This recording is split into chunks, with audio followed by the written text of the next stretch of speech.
All right. Then I turned and lifted up mine eyes and looked, and behold, a flying roll, a Megillah. And he said unto me, What seest thou? And I answered, I see a flying Megillah, a roll. The length thereof is 20 cubits, and the breadth thereof is 10 cubits. Now, if we do the math on this, that works out to be 34.3 feet long. There's 20.6 inches per cubit. And if you want to figure out the diameter, you can do the math, and it comes out to be about 5.5 feet in diameter, this flying Megillah. So Zechariah sees this flying roll, 34 feet long, 5.5 feet wide. Basically a single cylinder, as opposed to a scroll with two rolls rolled up together. A Megillah can also have various writing and markings on the sides of it, okay? All right, let's read on. Then said he unto me, This roll, or this Megillah, is the curse that goeth forth over the face of the whole earth. For every one that stealeth shall be cut off, as on this side according to it, and every one that sweareth shall be cut off, as on that side according to it.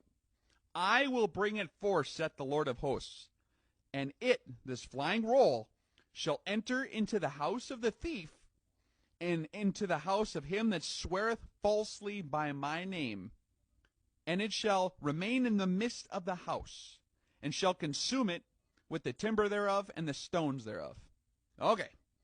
So far we have this 34-foot-long flying Megillah that flies through the air and kills people by slamming into their houses and consuming even the stones thereof. And it leaves a residue. Okay, let's read on.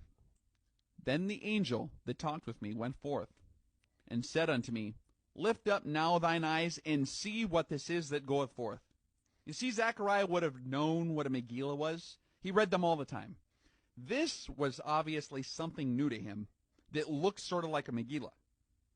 And I said, What is it? And he said, This is an ephah that goeth forth. Okay, this Megillah is delivering a 40-liter container of some kind, an ephah.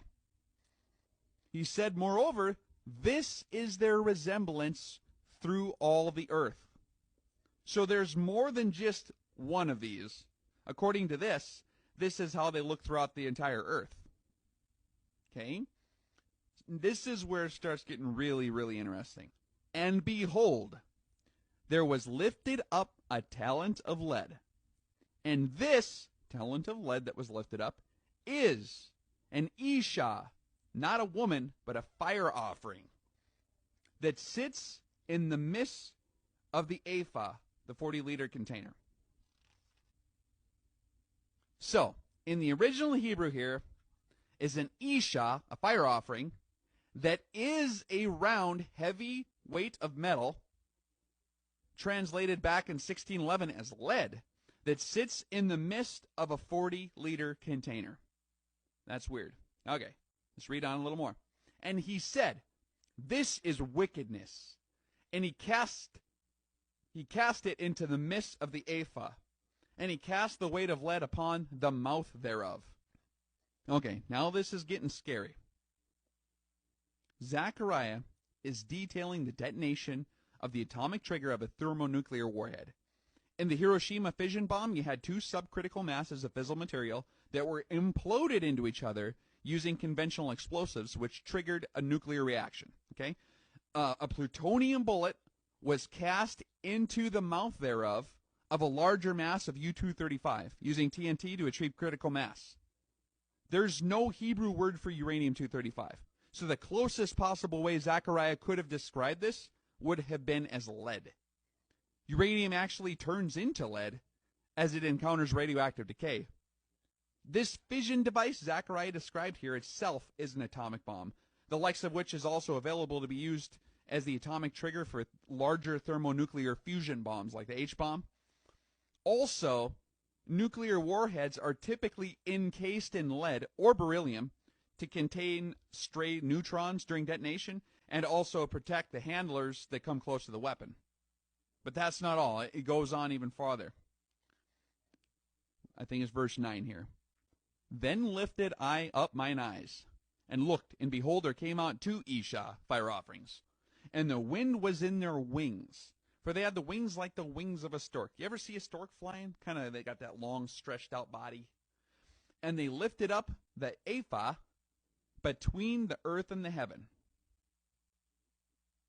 So we have these flying rolls, or Megillas, which are carrying up into what we call the upper atmosphere, these 40-liter containers loaded with round weights of heavy metal, which are themselves wicked fire offerings, which are going to go and kill people and consume even the stones of their houses, and then leave this residue behind on top of it.